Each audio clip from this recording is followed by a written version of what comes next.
There's a new Samsung Galaxy phone that's coming out. It's the Galaxy S24 Ultra. Is that what it is? They're on that, yeah. Yeah, S24 Ultra. So what this phone can do that no other phone has ever been able to do is it translates things in real time. What do you mean? So you'll be able to talk to someone who's speaking Spanish, and you'll have your phone out, and you'll have earbuds in, and it'll translate in real time what that person's saying. And then it will do the same from you to them. Wow. That's pretty sick. Pretty sick. In real time, you and I, if you spoke English and I spoke Spanish, we would have a conversation in real time. And you'd be able to explain to me what you're talking about, and I would understand it immediately. That's amazing. It's amazing. So this is a part of Samsung's new AI that they're unveiling. So like Samsung has to compete with Apple, right? Because Apple is the #1 phone for like most of the people that I know, and you get caught up in the Apple ecosystem, which is like iMessage and iPhoto, and all your shit goes together, and your notes all get synced up. But the problem with that is then you have one company that you rely on for everything. The positive thing is they control the hardware, they control the software, they control everything. The negative side is you don't have any choices. You just can only buy iPhones. But when you're out in the Android side, there's like 100 different manufacturers, and they're all competing to make the best shit. And so there's like this constant pressure to get something that's so sexy that it makes people abandon the Apple ecosystem. And so it's a mad race for power. And the Samsung Galaxy S24 is the new one. Details emerge on Johnny Ive and OpenAI's plan to build the iPhone of artificial intelligence. Oh, they're going to kill us all. There's been over like 20 Apple engineers or developers that left and went to that. And gone. So, but what's interesting about this Samsung phone is that might be a way to get people out of the ecosystem. If you could be the first to implement something like that, it's a real-time translation. Imagine think of that you go to connection. Italy, wherever, anywhere, Bali, go to a tribe, anywhere. Well, I don't know. That would be tough. There's some undocumented languages. If you go into like indigenous Australia, okay. Yeah, there's hundreds of languages. Yeah, no, you're right. My buddy Adam Greentree was explaining that to me. Yeah, those the people that live there, they call them they call their group mobs. Okay. And so there's mobs, these Aborigines, that are just 30 kilometers away from another mob, and they don't even know how to talk to each other. Wow. They speak a totally different language. Well, that makes sense. Yeah, and there's hundreds of these different languages. So if you go over there with a phone, you're fucked. I got you. Because nobody knows. But that's just for now. For now, nobody knows. Correct. But I bet AI will figure it out. I bet they'll get a bunch of fucking those people to talk into it, and they'll just decode it and decipher it and figure out what it means. Yeah, or they're already figured out. They're going to slowly give you. Yeah. Like, first, give them this one where they can talk to someone from France. Yeah, you're going to get France. You're going to get German people speaking. Yeah, Spanish will be the first. Spanish should be #1, right? Because that like behind English, that's the second language. Yeah, you're going to get the Arabic languages. You're going to get Portuguese. It's going to be interesting, man. But it's going to happen in real time. That's a new thing. Once people can talk to each other in real time, like that's one of the cool things about Translate. Like if you look at someone's tweet and you can press that translate button. Yes. So someone who's speaking Hebrew, you translate it and you're like, oh, this is what he's saying. Yes. Okay. No, I agree. Now, if you can have conversations, deep conversation with someone you've never met, and the only thing kept you from one another is not knowing each other's language. Exactly. That's pretty amazing. This is in the Bible. This is the Tower of Babel. The idea is that God decided to confuse people by making them speak a bunch of different languages so they can never talk to each other. And it's because they tried to build a tower that touched the heavens. So according to the story, a united human race speaking a single language and migrating eastward comes to the land of Shinar, where they agreed to build a city and a tower with its top in the sky. Yahweh, observing their city and tower, confounds their speech so that they can no longer understand each other and scatters them around the world. So what that might mean, the Bible, if you're thinking about it, it's a written account of the last catastrophe and the people that made it out of the last catastrophe. So if at one point in time before the catastrophe, there was a single language that was spoken because they had reached this ability in terms of whether it's education or some kind of technology that allowed people to communicate with each other freely, where everybody could speak.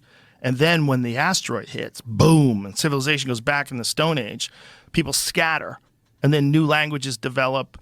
People forget the old languages. They run into people that have never even experienced it. They travel around the world and repopulate the earth, and everyone forgets the universal language.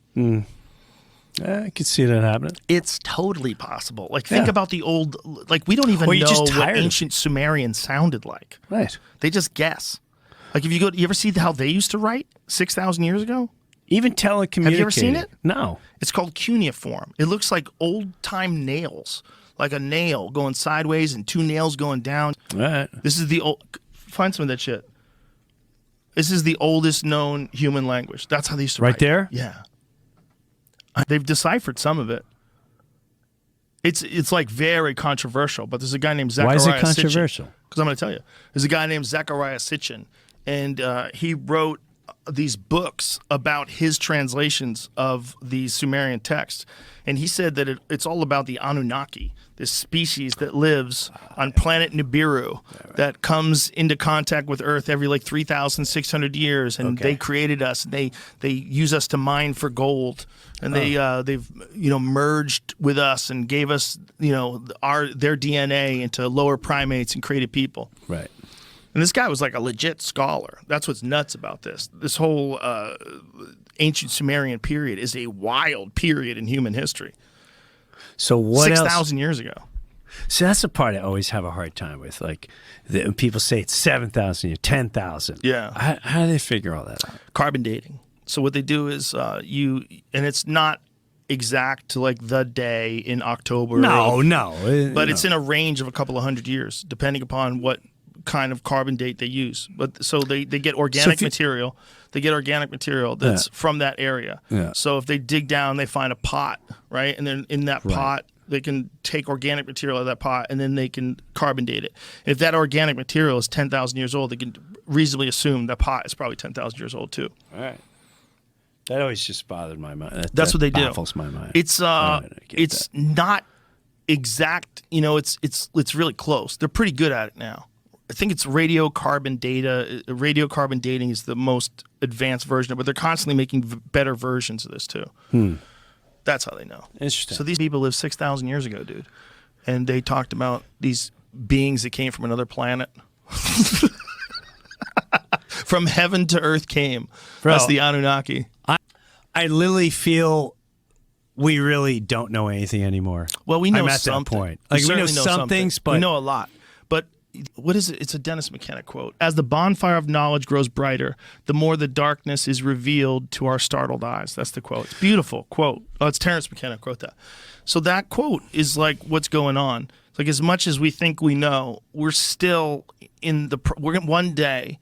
People in the future will look back at us like we look back at idiots making arrowheads out of rocks. Right. That's it. Right. Yeah. At the end of the day, and that's what they're going to think about us. We're idiots. I also think about, I don't want to, Bible, whatever. How do we know when you're in truly a biblical time? Like, we could be in it right now. And how do we know who the prophets are? And how do we know if there's not prophets among us? And how do we know? Well, listen, if the Bible's real, you're always in a biblical time. So if the Bible is a representation of the actual history of the universe, if that's what it really is, it's just told through the telephone game to like 1,000 years and then written down. And But think about in the beginning there was light. Isn't that the Big Bang? I don't. I mean, if you think about just parts of the idea of God creating the earth and God creating the universe and doing it quickly, Big Bang was pretty goddamn quick. Something just existed. Now, if you were a person that had been told that, and then you tell other people that for 1,000 years, and then someone writes it down, maybe that's what you get. Maybe you get God created, the heavens and the earth in 6 days. Maybe that is their version of the origin of the universe as it was told to people that understood it 10,000 years ago, 12,000 years ago, whatever it was. Right. And then when we got wiped out and we had to refigure things out again, you just get these stories, these whispers of the past. I feel of what happened. We should always be writing the new future rather than depending on... depending on the past. Depending on the past, start writing the now for the better. And create the new story. I think we are doing that. I do too. I just think it's a long, arduous process, and it's not linear. It's not like you always win, and we're not going to get it right away. Correct. Yeah. Right. There's a struggle going on right now with human nature and human beings, and it's all happening all over the world.